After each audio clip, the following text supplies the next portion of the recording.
구리 남양조금소까지 9km 정체입니다. KBS 교통정보센터에서 김한나였습니다.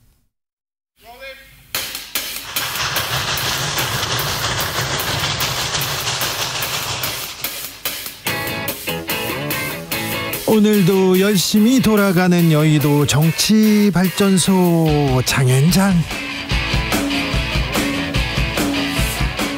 정치평론계 최고의 공격수 두 분 모셨습니다. 장성철 공론센터 소장, 어서 오세요. 요즘 공격할 게 없어가지고요. 네. 수비수 해야 될 것 같습니다. 알겠어요. 수비 잘해야 될 것 같습니다. 장윤선 정치전문기자, 어서 오세요. 네, 안녕하세요. 네. 수비의 난이도가 너무 높아가지고. 이거는 뭐 여야가 아니라 이건 수비하기도 어려워요. 도감청 하는데 어떻게 수비해 이거를? 안 했대잖아요. 안 했다니까. 안 했대요. 아니 그런데 미국 정보기관이 도감청을 했고 도감청 내용이 어찌 도감청을 했고 어떤 내용이 있었다 뉘앙스까지 보도가 다 되는데 안 했다 이렇게 얘기해도 되는 겁니까? 그러니까요. 정말 저는 처음 봤어요. 터무니없는 거짓 의혹임을 명백히 밝힌다 이렇게 나왔어요, 영상에서. 근데 어제 뭐 그 미국 국방부 크리스 미거도 그렇고 존 커비 백악관 국가안보회 NSC 전략소통 조정관도 그렇고 다 미국이 했다. 인정했어요. 네. 공식적으로 인정을 했고, 그리고 또 뭐 언론 보도만 가지고 뭐 사실인지 확정하기 어렵다라고 이제 주장을 하는데요. 유수의 언론들이 다 똑같이 기사를 쓰고 있어요. 그러니까 이게 그냥 비단 뭐 그 무슨 NYT 그러니까 뉴욕타임스 하나만 딱 쓴 게 아니라 네. 지금 뭐 AP, 워싱턴 포스트 다 썼어요. 아니 미국의 언론뿐만 아니라 뭐 이집트 인디펜던트, 이코노미스트, 이란 프레스, 뭐 저기 위스콘신주의 작은 지역 방송까지도 지금 다 이 뉴스를 세게 보도하고 있습니다. 왜냐하면요 자국의 정보도 뚫린 이런 거거든요. 그러니까 우리 입장에서는 동맹국을 할 수가 있어 이런 거지만 이게 한두 번이 아니기 때문에, 그리고 실제로 2014년에 오바마가 사과도 했었잖아요. 그렇죠. 당시에 메르켈 누굽니까 마크롱 얼마나 화를 냈었습니까. 네. 실제로 그때 뭐 아직 사실관계가 공식적으로 밝혀지지 않은 상황이지만 직접 전화를 걸어서 네. 이게 뭐냐 당신들. 이거 완전히 용납할 수 없는 일이다라고 주장을 했었고, 실제로 당시에 브라질 대통령이 지우마 호세프였는데 이거 당신들 문제 깨끗하게 해결되지 않으면 나 못 가. 국빈 방문 취소했었습니다. 그런데 우리는 뭐라 그러냐면 그럴 리가 없다. 예? 전 세계 언론이 다 쓰고 있는데 그래서 무슨 얘기가 나오냐. 이거 바이든 날리면 시즌2다. 이 얘기가 나오고 있습니다. 김태호 1차장이 오늘 미국 가면서 상당수가 위조됐다. 네. 미국에 전달할 입장이 없다. 이렇게 얘기를 했거든요. 그러니까 이건 또 무슨 말이에요. 우리가 도청을 당해서 우리가 미안한 건가? 막 그런 생각도 드는데. 우리가 미안한 거예요? 저는 국민의힘에서도 참 부적절한 반응들이 많이 나오고 있어서 상당히 좀 우려스럽고 걱정이 많이 된다. 국민들을 바보로 아는 것이냐 그런 생각까지 드는데, 국민의힘 의원 중에 신원식 의원이라고 있잖아요. 군인 출신. 네, 장군 출신인데 오늘 이런 말을 해요. 난 도대체 이런 말을 어떻게 할 수가 있나라는 생각이 드는데, 정보 수집은 아군도 포함한다. 알아도 아는 채 않는 것이 성숙한 태도다. 그러니까 우리가 도청을 당하더라도 아침에 저도 그거 듣다가 빵 터졌어요. 아는 척을 안 해야 되는구나. 그러니까 알아도 모르는 척하고. 그러면은 북한이나 중국이나 일본이 도청을 해도 우리는 그냥 그래. 저 국가들은 항상 도청을 하니까 우리는 그냥 그런가 보다. 그런데 이게 그러면은 예를 들면 독일과 호주는 사과를 요구하고 있잖아요. 네. 그럼 거기는 미성숙한 나라예요? 예. 맞아요? 그런가 봅니다. 신원식 의원의 주장에 따르면. 아니 말을 하지 말든가. 이게 국민들이 이 말을 듣고 어떻게 생각을 하겠냐고요. 저 정말 너무 답답해요. 진짜. 서방의 분열을 노리는 러시아의 음모다 이렇게 정리하고 넘어가는. 러시아의 음모. 근데 사실 지금 도감청 의혹은 사실 우리가 원본을 갖고 있지 않기 때문에 그렇다면 그런 거다 이렇게 얘기할 수밖에 없다라는 얘기도 사실은 전문가들 사이에서는 나옵니다. 그런데 앞서 말씀하신 대로 해당 문건 상당수가 위조됐다라고 하는 건 좀 이상한 게 뉴욕타임스에서 공개한 건 2건이에요. 그리고 전반적으로 지금 얘기한 거는 리크된 문건이 한 100여 건 되기 때문에 이걸 벌써 다 파악했다는 건지 그것도 좀 이상하잖아요. 그러니까 사실관계를 좀 이렇게 연결을 해보면 잘 안 맞는 구석이 너무 많은 거죠. 그런데 참 도감청 의혹은 터무니없는 거짓 의혹이다. 명백히 밝힌다. 이렇게 얘기를 한단 말이에요. 용산 대통령실에서. 예. 근데 미국 국방부 대변인은 어제 기자들한테 매우 민감한 기밀 정보가 대중에게 유출됐다. 네. 이것은 국방부와 다른 미국 정부 기관들이 해온 작업을 알리는 데 사용한 매우 민감한 기밀 문건이다. 자기네들 문건이라고 이게 자백을 했잖아요. 네. 근데 아니래요. 우리 그러니까요. 용산은. 나 이거 어떻게 해석을 해야 돼요, 이거를. 이건 방어도 안 돼요? 그러니까 아니 그러니까 아니 좀 자존심 상합니다. 도청을 도청이라 하지 못하고 네. 감청을 감청이라 못하고. 네.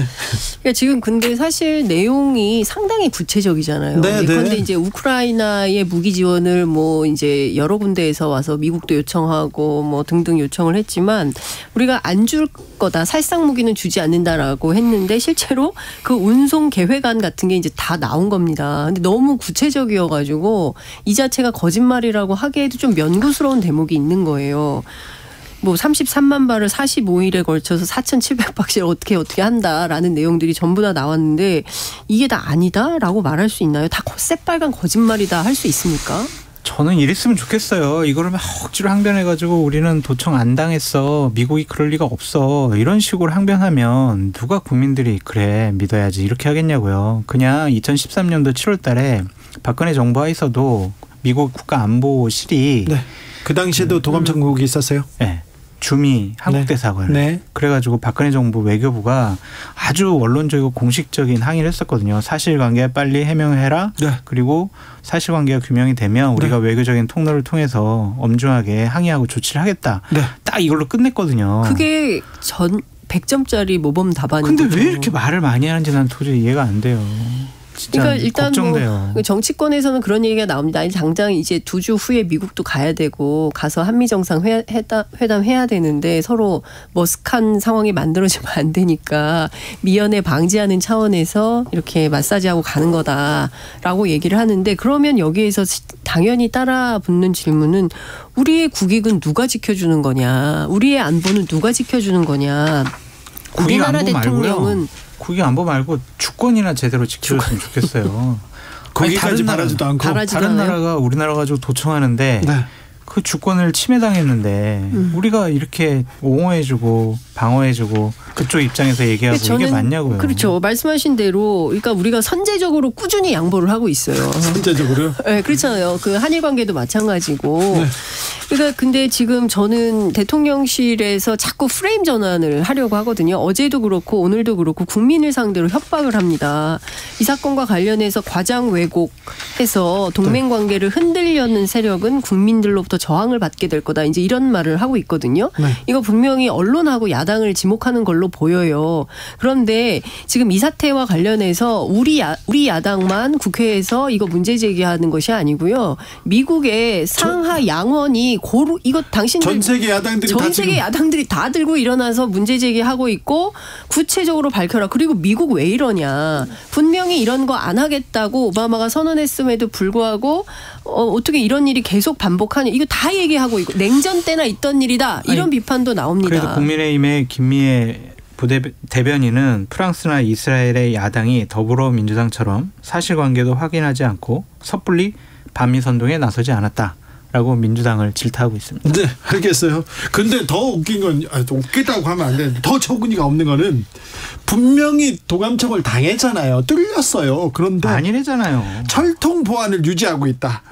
청와대와는 다르게 우리는 확실하게 철통 보안 유지하고 있다. 보안 시스템 전담 인력도 있다. 이렇게 근데 그것도 하나하나 다 좀 짚어봐야 되는데 어제 대통령실 관계자가 기자들하고 브리핑을 하면서 청와대의 벙커 구조물은 반쯤 지상으로 나와 있기 때문에 본 곳 이렇게 나와 있기 때문에 오히려 지하로 파고든 용산이 훨씬 더 안전하다. 이제 이런 얘기를 합니다.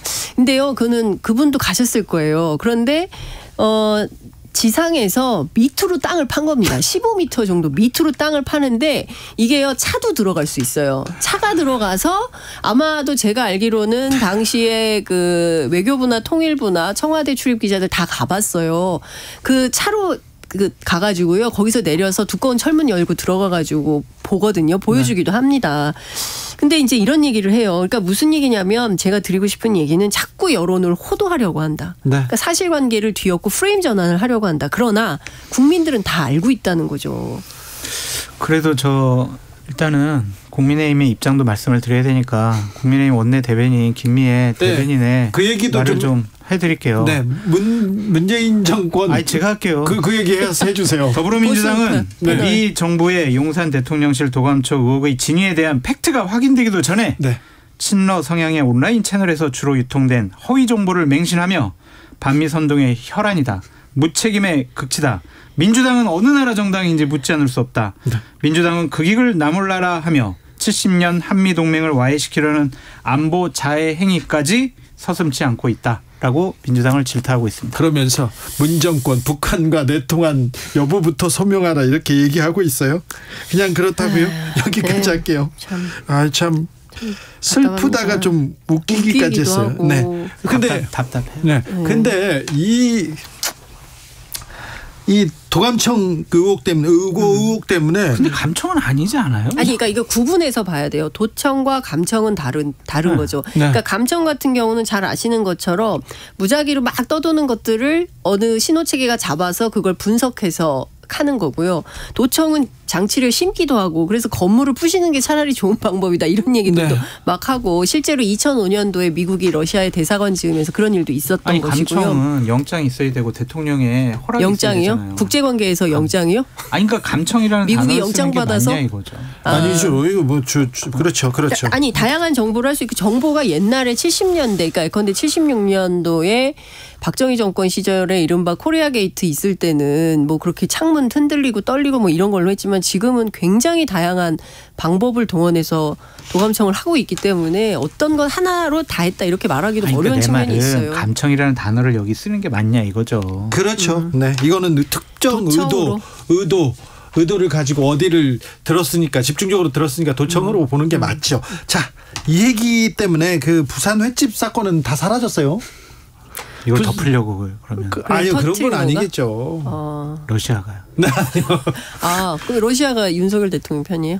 그런 거 아닌가요? 부산 횟집을 도열하고 이게 다 러시아의 공작입니다. 아니, 소탈하게 부산에 횟집 가서 식사하시고 이게 어리리한 호텔이나 관저 가서 안 하시고. 아니 그런데 일광 횟집을 대통령이 찍었다는 거잖아요. 그게 뭐 문제예요. 아니 근데 그 집이 정치인들 제가 얘기를 들어보니까 엄청 유명한 집이 있더라고요. 크고 유명한 집이에요. 네, 크고 유명하고 뭐 맛있다면서요. 저는 가보지는 않았지만 저녁 코스가 6만 원.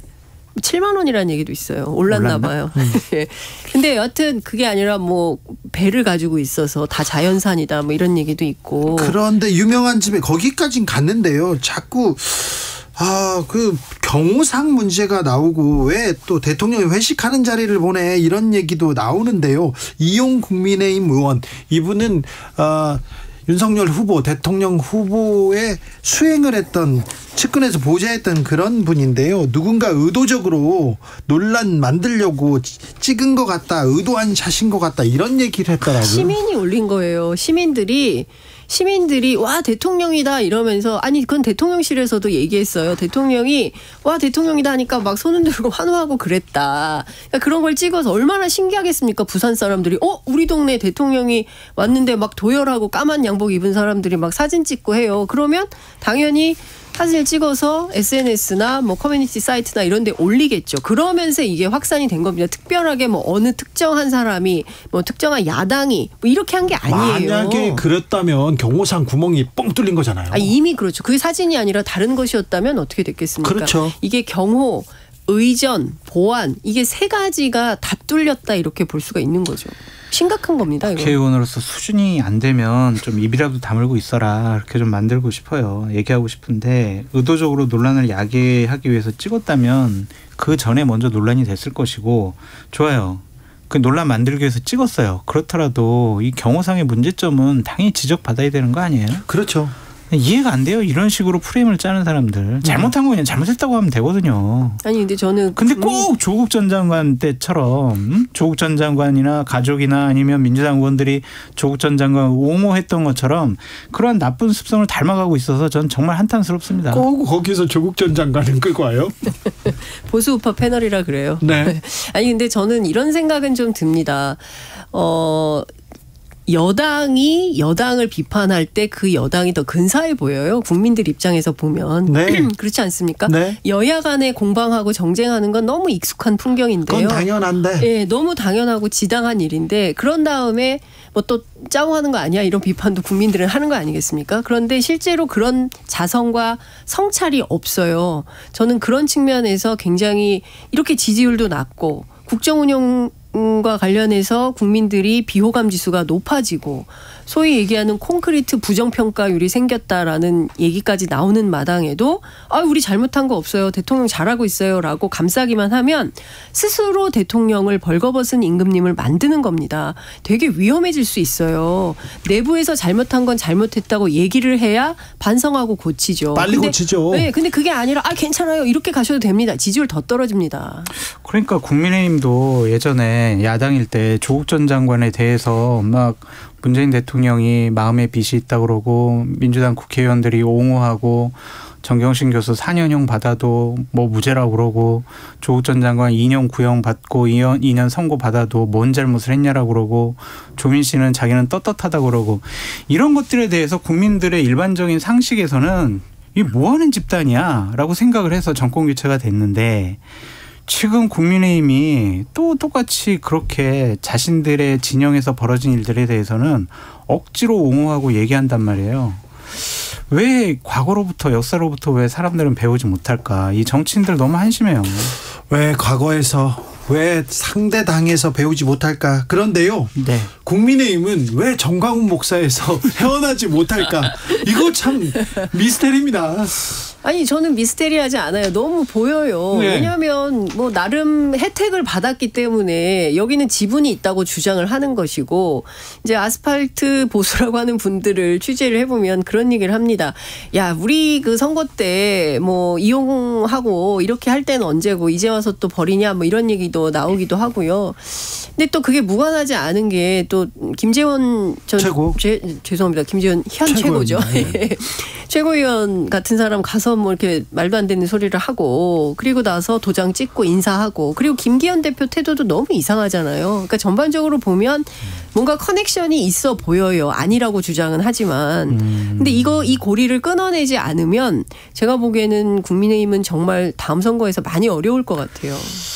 이미 뭐 많이 어렵다라는 예측이 많이 나오고 있는 것 같고요. 이제 고리는 끊을 것 같아요. 그럴 것 같아요. 네, 왜냐하면 대통령실에서 나섰잖아요. 지난 주말에 여당에 이딴 실언을 한 김재원 최고에 대해서 징계를 요구했다라는 단독 보도가 나왔습니다. 대통령실에서 요구해야 여기가 더 움직입니까? 그러니까요. 내가 그렇게 얘기할 의도는 아니었는데 그렇게 돼버렸네요. 그러니까 이것도 부적절하죠. 왜 대통령실에서 이걸 요구를 해요? 당에서 다 그런 기능이 있잖아요. 아니, 그런데 어쨌든 김재원 최고가 정광훈 목사와 관련된 일로부터 실언과 망언이 시작이 됐잖아요. 그것과 관련해서 대통령실에서 지지를 하락하고 논란이 되는 것을 되게 상당히 심각하게 받아들이고 있다고 하더라고요. 그렇다면 징계를 할 것이다. 그래서 끊을 것이다. 그러니까 징계하는 거 잠깐 여러 가지로 끝내주나요? 살펴봐야 되는데요. 첫 번째, 이 사태가 터졌을 때 초기에 장성철 소장이 정말 목이 터지도록 얘기했습니다. 징계 이렇게 세게 서둘러서 빨리 해야 된다. 그래야 자를 수 있다. 그런데 문개고 안 했어요. 안 하고 있다가 대통령실에서 야 이거 안 되겠어. 지지율 계속 떨어지고 이 이미지로는 안 될 테니까 이거 징계가 필요할 것 같아. 라고 얘기를 하거나 언지를 주면 또 모릅니다. 우리가 이렇게 얘기하고 나면 그런 사실 없다라고 또 입장을 밝힐 수도 있는데 여하튼 지금 상황을 놓고 보자면 대통령실에서 결재받아가지고 김기현 대표가 징계하는 수순을 밟는 것처럼 보여요. 그렇게 보이네요. 그럼요. 이렇게 네? 부인하겠어요. 기사를. 네. 그러니까요. 저도 그럴 것 같아요. 조금 있으면 부인하는 보도가 나올 것 같은데 하여튼 이런 구도가 됩니다. 그러면 김기현 대표가 맞냐? 이런 비판도 가능해질 것 같고요. 그러면 김기현 대표를 두 번 죽이는 꼴이 되는 겁니다. 이런 방식으로 하는 건 진짜 옳지 않은 것 같아요. 김기현 대표가 당대표로서 제대로 된 판단을 하고 있는 것인가라는 비판을 여러 지점에서 우리가 지적을 할 수가 있잖아요. 홍준표 대구시장은 이 논란에서 절대 이렇게 목소리를 낮출 생각이 없어요. 특별히 김기현 대표한테 당신은 뭐가 엮여서 그렇게 소극적인지 방금 전에도 또 올리셨어요. 또 올리셨어요. 아니 내가 진작에 하라고 그랬잖아. 왜 안 해? 이제 계속 이렇게 얘기를 하고 홍준표 계시는데. 대표 말은 안 듣고 대통령 말을 듣는 거야. 또 이렇게 될 수도 있겠죠. 좀 신나신 것 같아요. 네. 누가 신나요? 홍준표 시장.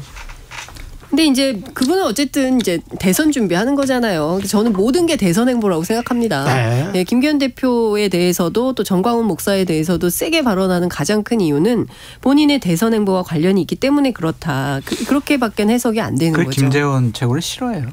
그러니까 그 많이, 얘기도 하더라고요. 아주 많이. 네. 아니 근데 호불호와 관계없이 사실은 진작에 징계하는 게 맞죠. 저는 홍준표 시장 주장이 맞다고 생각합니다. 그게 당을 위해서 맞죠.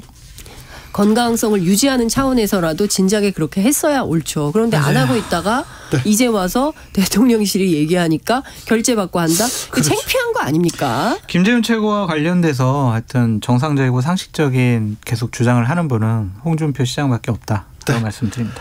박근혜 전 대통령이 대구 동화사 나들이에 나섰습니다. 첫 외출인데요.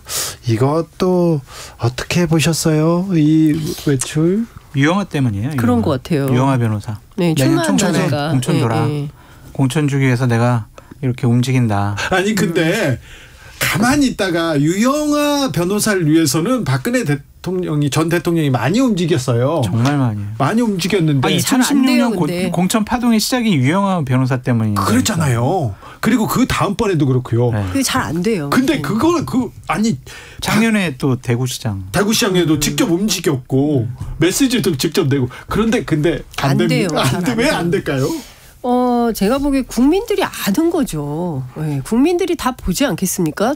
이게 보이지 않아요. 보여요. 왜 갑자기 느닷없이 막 잘 안 보면 잘 넘어지시는 분을 나오라고 해가지고 계속 붙잡고 다니고 오늘 뭐 박근혜 대통령 그런 얘기를 했거든요. 자꾸 네. 계단 넘어지시고 해가지고 괜찮냐고 그러니까 잘 안 보면 잘 넘어진다 이런 얘기를 했어요. 그러니까 저는 이제 큰 틀에서 보면 유영아 변호사 나빠요. 정치 목적 때문에 그런 것이죠. 유영아 변호사의. 네, 그렇게밖에 해석이 안 되는 것 같은데요. 정말 유영아 변호사 나빠요. 왜 그 박근혜 전 대통령은 다른 메시지, 다른 사람, 다른 뭐 세력 그리고 다른 뭐 그 정치적 메시지를 던질 수도 있잖아요. 그런 것 말고 왜 유영아 변호사 메시지만 고맙고 아끼는 것 같아요. 근데 그거는 왜 뭔지 모르겠어요. 많이 아끼시네요. 근데 국민의힘 내부 취재를 해보면 뭐 선물을 하나 보내려고 하더라도 유영아 변호사를 통하지 않으면은 전달이 안 된다는 거예요. 그래서 뭐 일각에서는 한 3개 사가지고 꼭 하나는 유영아 변호사를 줘야 되겠다 막 이런 얘기도 사람들이 합니다. 그런데 국민의힘에서는 박근혜 전 대통령의 그냥 큰 바람이니까 하나 들어줄 수도 있잖아요. 근데 안 들어주더라고. 근데 박근혜 전 대통령이 아껴서 공천 주라고 한 사람을 공천을 주면 네. 그게 총선 구도에 그렇게 유리할까요? 긍정적인 효과가 있을까요? 뭐 정광훈 목사한테는 10여 명 이런 얘기도 듣고. 아니, 정광훈 목사 이제 손절한대잖아요. 손절한다고요? 네. 할 수 있을까요? 합니다. 정광훈 목사 그러지 않을 거라고. 장해찬 청년 최고위원이 절대로 정광훈 목사 용서하지 않겠다라고 얘기를 했으니 본인 혼자 그러는 것 같아요. 국민의힘 내부 기조는 그런 것 같진 않아요. 그래도 왜냐하면 장해찬 분명한 입장을 최고위원이 밝힌 거기가 그래도 대표가 아니잖아요. 대통령과 이렇게 네, 아주 가까워요? 긴밀하고 가깝다라고 얘기가 돼 있으니까. 그래서 징계하라고 나온 거예요. 네. 대통령실에서 어떻게 하느냐에 따라 다르군요. 네, 그렇게. 그러면 장해찬 최고가 대통령실에 얘기해서 대통령실이 징계하라고 얘기했다. 요청을 해서 그러면 김기현 대표가 그렇게 한 겁니까? 그 추미애 장관이 생각이 나요. 소설 쓰고 계시네. 자, 민주당으로 갈게요. 네. 민주당 원내대표 누가 유리합니까? 누구 얘기 많이 나옵니까?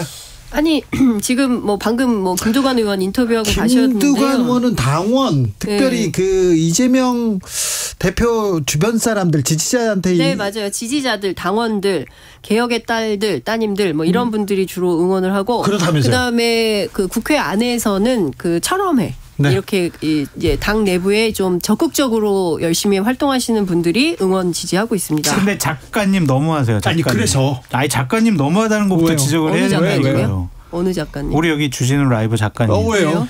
아니 지금 김두관 의원 실컷 지금 인터뷰하고 갔는데 뒤에다 이렇게 얘기하는 우리 지금 원고에 박광원, 홍익표, 이원욱 의원 3파전이 유력한데요. 아이. 이렇게 하시면 어떻게 하냐고요. 아니에요. 이 얘기하고 그 얘기하고요. 네. 그 얘기 같이 원고대로 잘 안 하면서 작가님을 또 의도가 지적을 보이는 것 하세요. 우리 그렇게 하면 안 되고. 우리 작가님한테 그러면 안 돼요. 네. 예. 그리고 지금 이게 좀 되는 게 그 박광원 의원은 잘 아시는 것처럼 NY예요. 네. MBC 기자 출신이고 네. 박영선 전 장관을 통해서 정치를 시작하게 된 분입니다. 그렇죠. 기자 네, 출신입니다. 기자 출신으로 이제 들어온 거고. 그리고 이낙연 선거 운동을 했었죠. 네네. 캠프에서. 그 낙연계라고 하셨죠.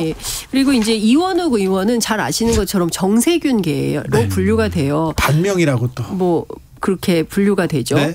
그러니까 박광원, 이원욱 둘이 저 연대 가능성도 있다고 저는 들었어요. 그런데 예? 실질적으로 선거를 뛰면서 그 가능성이 얼마나 높아질지 모르겠는데 제가 이원욱 의원하고 통화할 때는 좀 비슷비슷하니까 얘기를 좀 해봐야 되지 않을까요? 라는 말씀은 하셨어요. 그래서 어떻게 될지는 모른다. 그리고 이제 김두관 의원 앞서 말씀드렸고 홍익표 의원이 이분이 처음에 정치를 386 출신이고 그렇죠. 근데 뭐 학생운동을 했던 분은 아니에요. 그런데 이분은 주로 당 내에서 더미래 그러니까 그 저 과거에 누굽니까 갑자기 이름이 생각이 안 나네. 김근태 의장 중심으로 운동을 했던 민청년 뭐 그쪽 라인이에요. 근데 너무 옛날 얘기를 해서 그렇긴 한데 하여튼 범명으로 분류가 됩니다. 범명. 그러니까 친명 플러스 알파 정도로 생각을 하면 돼요. 그래서 큰 틀에서 보면 4파전 여기에 이제 그 밖에 2명 더 있어요. 그런데 그분들은 출마할지 안 할지 아직 결정을 안 했다고 하니까 논외로 치면 4파전이다 이렇게 볼 수 있죠. 그래도 홍익표 의원이 될 가능성이 높은 거 아니에요? 어때요? 라고들 얘기를 하는데 모르죠. 원내대표 선거는요. 당일 돼봐야 알아요. 몰라요. 네. 왜냐하면 그 다 헌법기관들이시기 때문에 당일 보고 본인의 또 유불리에 따라서 누가 무슨 얘기를 하느냐 본인의 공천권 이런 것들도 관련되기 때문에 거기다가 윤재욱 의원이 TK 윤재욱 의원이 원내대표 국민의힘 원내대표에 당선된 이유가 결정적인 이유가 TK 지지 기반이 윤석열 대통령이나 국민의힘의 지지 기반이 흔들린다. 그래서 여기에 표를 줬다 이런 얘기도 하던데요. 그 얘기는 사실과는 다른 사실이 것 같습니다. 아닙니까? 네. 그쪽 지지 기반이 흔들린다는 건 맞잖아요. 그 윤재욱 의원 뭐 원내대표 당선시키면은 그쪽 지지 기반이 뭐 회복될까요? 그거는 너무 않겠죠. 억지인 것 같고요. 네. 윤재욱 의원 잘 모르는 것 같아요 사람들이. 그럼요. 네. 윤재욱 의원은 대통령의 정말 핵심 측근 중에 측근이다. 그래서 많은 의원들이 윤재원 의원을 내가 이번에 세게 도와주면 내 공천과 관련해서 한마디라도 더 해주지 않을까. 내 입장 대변해주지 않을까. 그것이 내 공천에 더 유리하겠다라 생각이 드는 거고 기자들의 얘기를 들어보면 김학용 의원은 장제원 의원이 밀었고 윤재호 의원 같은 경우에는 박성민 의원이 좀 밀었다고 하더라고요. 그러니까 이것도 친윤에서도 좀 갈라진 것 같아요. 그래요? 네. 제가 듣기로는 또 김기현 대표가 뭐 밥 먹으면서 밀었다는 얘기도 있고, 그러니까 굉장히 다종다기한 설들이 정치권 안에 돌아다니는데 확인할 수는 없어요. 뭐 그래서 뭐 때문에 그랬다라고 확인할 수는 없는데 공천 얘기죠. 때문인 것은 맞는 것 같아요. 예, 맞는 것 같아요. 지금 의원들 다 공천이 가장 중요하죠. 자기 밥그릇이 없어요. 가장 중요합니다. 다른 거 별로 신경 안 쓰죠. 확실히. 그러니까 저는 참 그런 게 정치한다고 국민을 위해서 일한다고 해놓고 결국에는 직업으로서의 윤리도 속상해요. 없어요. 네. 민주당 반민운동 하지 마시고 국익을 위해서. 장윤선 두 분 감사합니다. 네, 고맙습니다. 저는 내일 오후 5시 5분에 돌아오겠습니다.